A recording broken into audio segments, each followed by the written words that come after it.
बालू ब्रह्मचारी नया तरीका से मन तर महारी हम ही छियै बाबा बालू ब्रह्मचारी नया तरीका से मन तर महारी एक बारी में भगाई देबो दुख।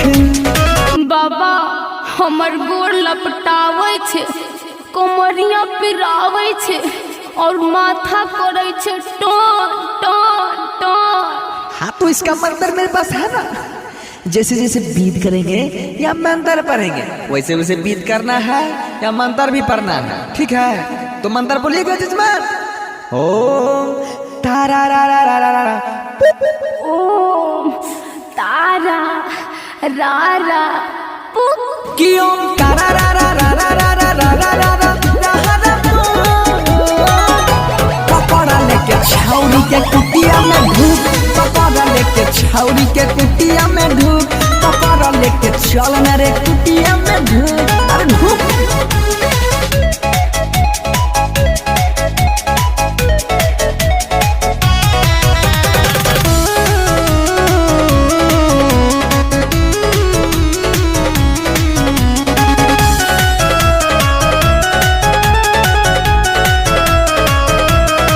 सुन रे हमर चेला लगबे दे फसमु अकेला छौरी के भूत झरबै बीच में ना कर तू झमेला रे साल भर के मिटा वाला जइतै यहाँ अरे ए बाबा तोहरी चेलवा हन हमरा के बड़ा तंग करता।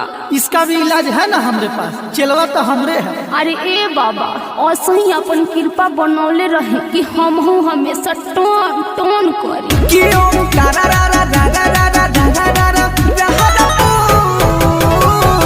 पकड़ा लेके छौरी के कुटिया में धूप, पकड़ा लेके छौरिया के कुटिया में धूप, पकड़ा लेके चल न रे कुटिया में धूप।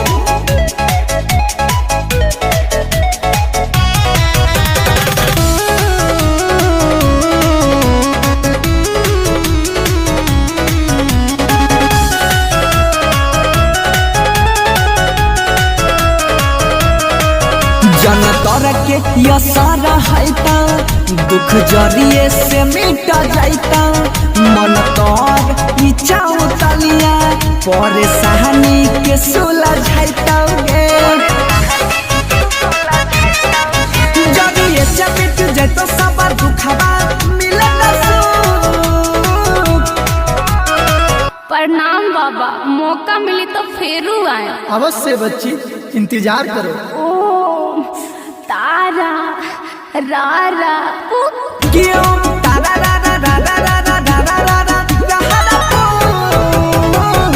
पकड़ा लेके छौरिया के कुटिया में धूप, पकड़ा लेके छौरिया के कुटिया में धूप, पकड़ा लेके चल न रे कुटिया में धूप न रे।